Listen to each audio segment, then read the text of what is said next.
So we got a yard machine riding mower with a PowerMore engine. It's a no start condition. Listen, a single click, but it's not just that. So I'm gonna take my test light. I'm gonna ground it back here on the battery. And I'll double check that it works. Yes, it comes on. Now I'm going right here to this single terminal on the starter. What we're looking for, do we have power here? We're getting power here. How about that? So this is one of those cases where it's a just clicks, but it's not the solenoid. It's not the wires going to the solenoid. It's not a safety switch. Let me show you what to check. So I'm going to take my jumper box. It's just a battery with some cables on it. And I'm going to hook right on this cable here. Be careful that positive's not touching anything. I'm going to hook right onto threads. And this battery I know is good, and touching ground, touching ground. It's not doing anything. While looking at this thing, I discovered something else. There is another problem.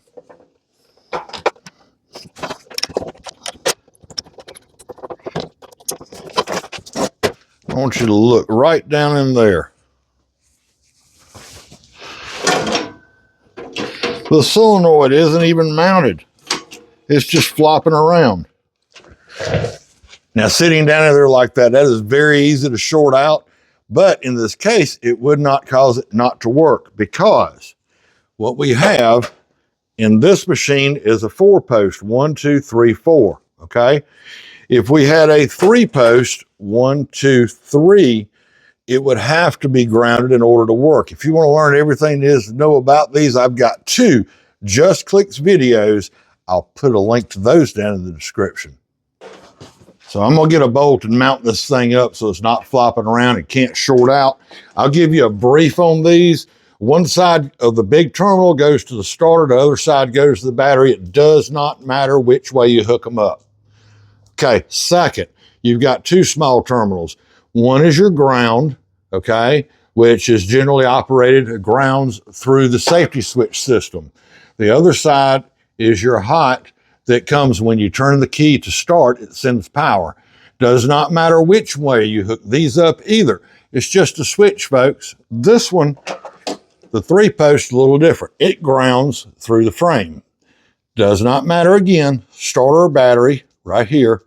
And then this is the wire that comes from your key switch marked S. Simple as that. It's just a switch. Let's get this engine cover out of the way. That's dirty.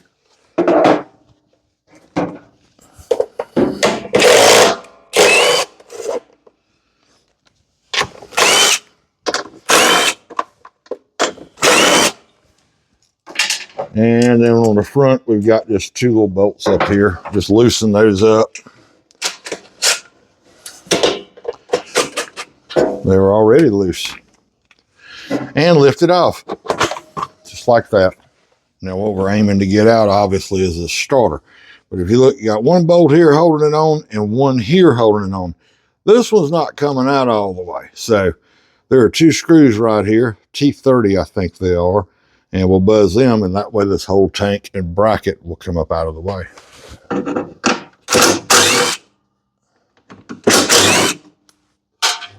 Now we'll just lift this, let it kind of hang right there, be fine. And when you go to loosen these starter wires, always hold your wire while you undo the nut and break it loose. And I'll tell you why, because if you don't, sometimes that whole stud will turn. In the case, you know, you may have a good starter you're taking off for some reason. All right, our starter wire is off. All right, 12 millimeter on this particular machine. We'll just buzz these out right quick.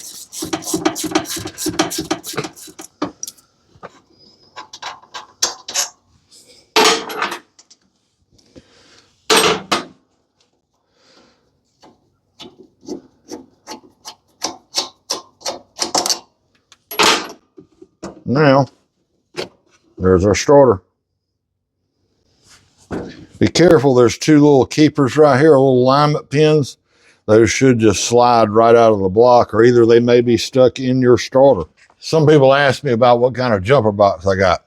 I got some cables off of a old jumper box that died on me, and I took a battery box out of a old Craftsman or something, I don't remember, and put a battery in it.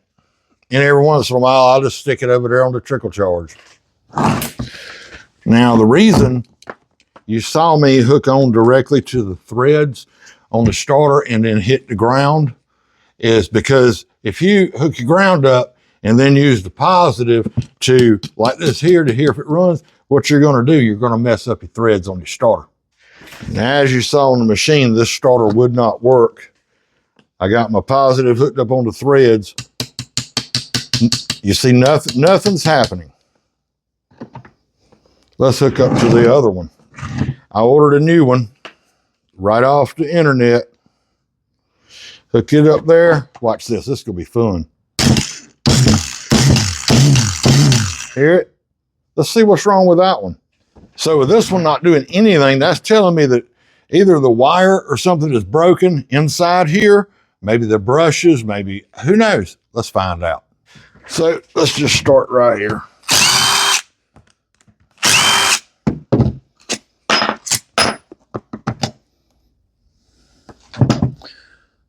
Oh yeah, she's burnt. Y'all come in here and take a closer look. I noticed that screw in there, this screw here seems to be loose, really loose. And you can see right down in here, you can see where it was melted. So it's not making any connection. Let's see, will this slide out or is it attached? There we go. Look at there. Looking, won't see anything really burnt there. And right in here is where your brushes ride. That's what these springs, you know, push it up. You can see, well, that one's completely stuck. That's probably the open connection right there is where that thing had melted. So it wasn't making a connection in here. Well, I wonder, with a pick tool, can I make that picky tool out of there? See if it's really, yeah, it's definitely stuck. So it wasn't making a connect. There it comes. It just broke loose. That's why right there, because this brush was not sliding up and down. So it was stuck down and leaving an open connection and not connecting on the disc. Well, let's get a new starter on. Here's what we don't know. We don't know if this thing will even start. But we're going to find out in a second.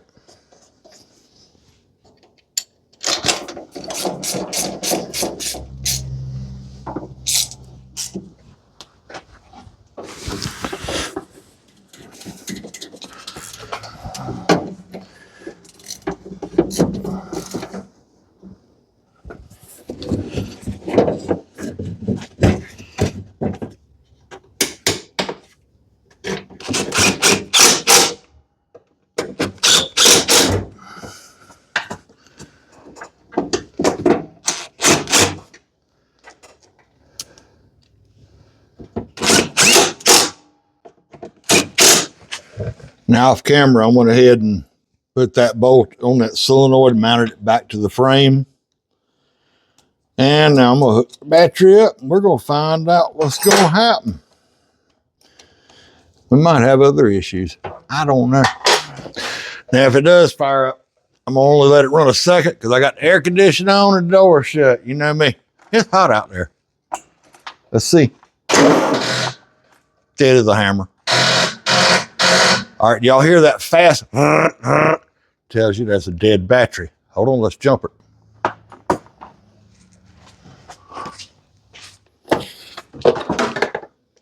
Wrong way, dummy.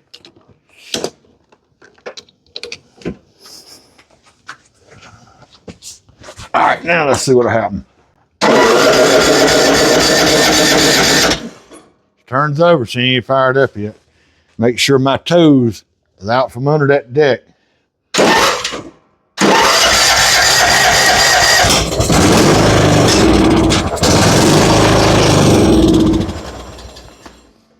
It runs, but it runs and dies.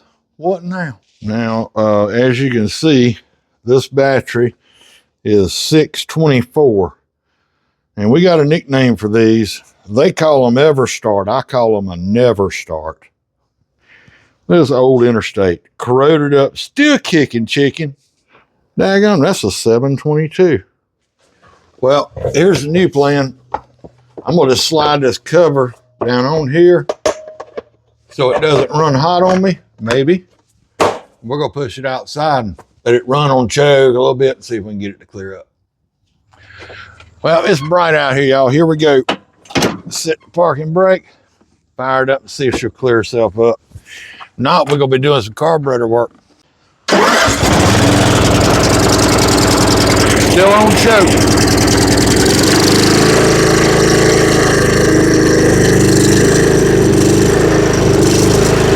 It's better.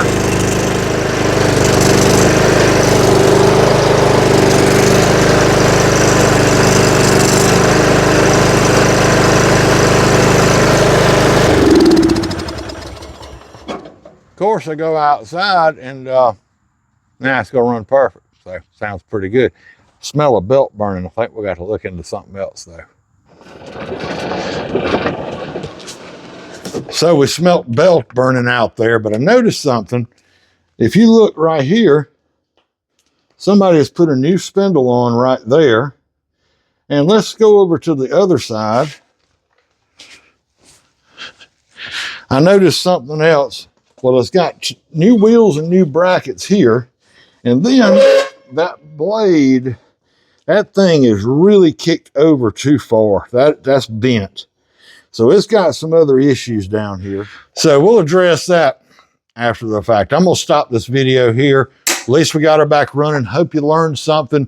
This is Rayleigh's Small Engines. I'm T-Bone, and this is your Get to the Point channel. We'll see you soon.